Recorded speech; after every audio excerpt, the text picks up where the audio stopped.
All right, in this video, I'm going to show you how we went from this to this.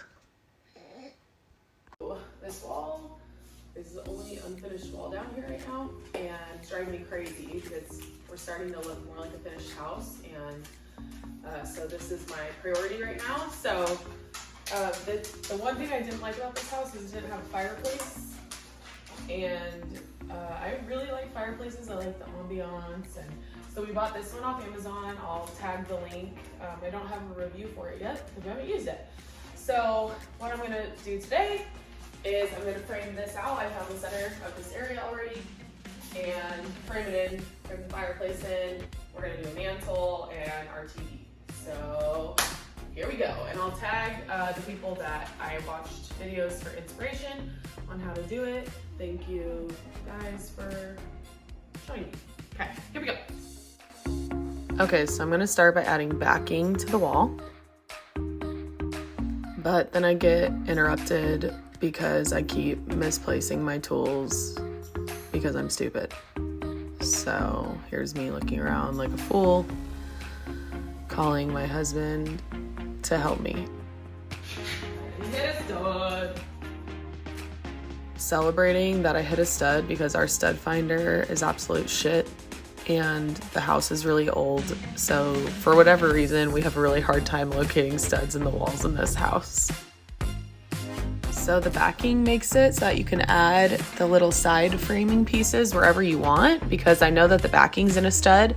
So now all I have to do is add these side pieces to the backing, and I know that everything's already secure. This is the best hack when you need something to be centered and you can't just rely on the stud location for it. Now adding the other side frame, I frame both of these on the ground.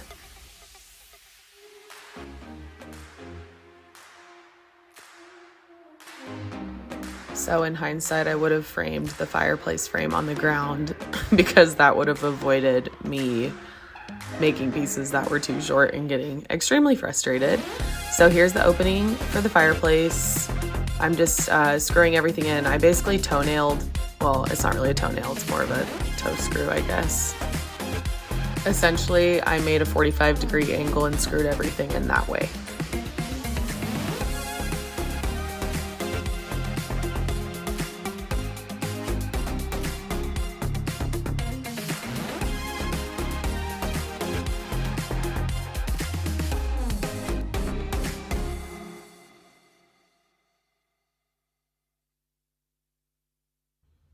Clearly impressed with myself. So now moving on to the rest of the wall, the front wall, and the TV frame. So I used my TV mount to determine how far apart I wanted the studs for this. So you'll want to get your TV mount first if you plan on using a TV on this wall.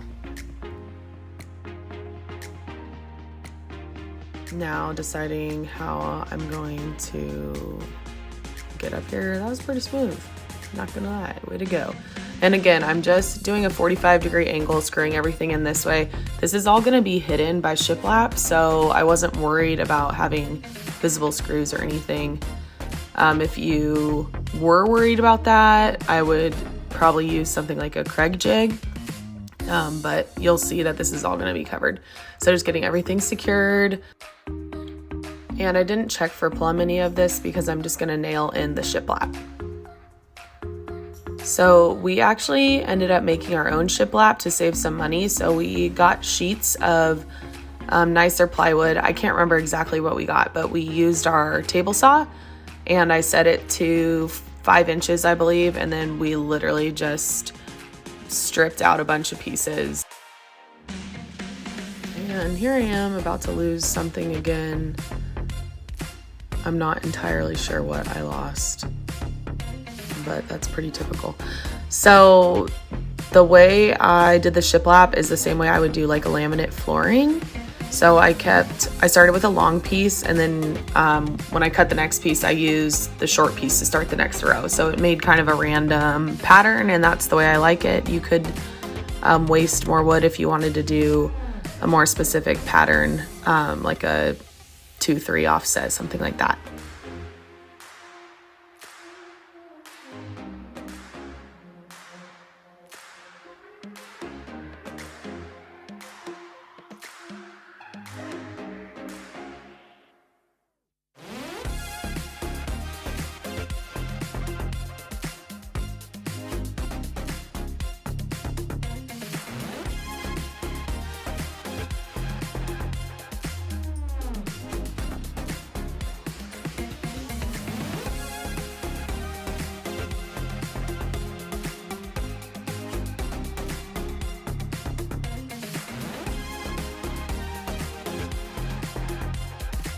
So I literally jimmy rigged this together. I should have made more complicated cuts, but it was kind of too late for that. So I literally put in backing and made little squares, but this is all covered by RTV. So I kind of said, oh well, and moved forward with my life.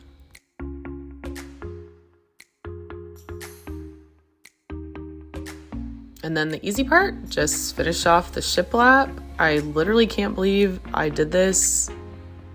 I'm so proud of myself.